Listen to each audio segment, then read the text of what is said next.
ফাল্গুনের দোল পূর্ণিমায় শ্রীচৈতন্যদেবের জন্মতিথিতে শারদামণি দেবীর দূরসম্পর্কীয়া কয়েকজন আত্মীয়া এই বছর গঙ্গা স্নান করবার নিমিত্ত কলকাতা আসা স্থির করেন।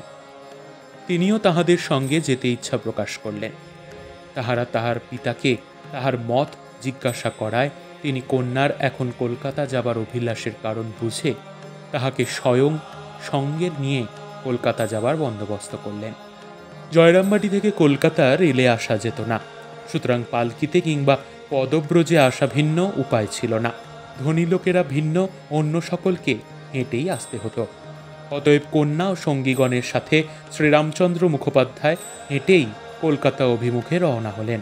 ধান্যক্ষেত্রের পর ধান্যক্ষেত্র এবং মধ্যে মধ্যে কমলপূর্ণ দিঘির দেখতে দেখতে অশ্বত্থ বট প্রভৃতি বৃক্ষরাজির শীতল ছায়া অনুভব করতে করতে তাহারা সকলে প্রথম দুদিন সানন্দে পথ চলতে লাগলেন। কিন্তু গন্তব্যস্থল পৌঁছানো পর্যন্ত ওই আনন্দ রইল না। পথশ্রমে অনভ্যস্তা কন্যা পথি মধ্যে এক স্থানে দারুণ জ্বরে আক্রান্ত হয়ে শ্রীরামচন্দ্রকে বিশেষ চিন্তান্বিত করলেন। কন্যার ঐরূপ অবস্থায় অগ্রসর হওয়া অসম্ভব বুঝে তিনি চটিতে আশ্রয় নিয়ে অবস্থান করতে লাগলেন। প্রাতঃকালে উঠে শ্রীরামচন্দ্র দেখলেন কন্যার জ্বর ছেড়ে গেছে। পথমধ্যে নিরুপায় হয়ে বসে থাকা অপেক্ষা তিনি ধীরে ধীরে অগ্রসর হওয়াই শ্রেয় মনে করলেন। কন্যারও তাহাতে মত হল। কিছু দূর যেতে না যেতেই একটি পালকিও পাওয়া গেল। শারদামণি দেবীর আবার জ্বর আসলো, কিন্তু আগেকার মতো জোরে না আসায় তিনি অবসন্না হয়ে পড়লেন না এবং ওই বিষয় কাউকেই কিছু বললেনও না।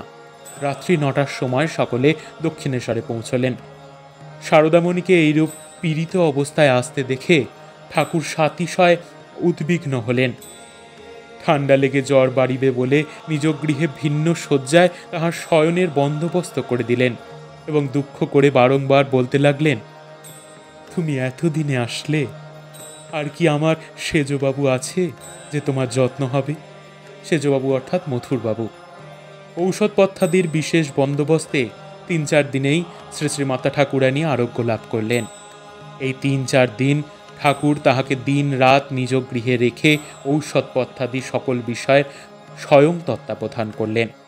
পরে নহবত ঘরে নিজ জননীর নিকট তাহার থাকবার বন্দোবস্ত করে দিলেন।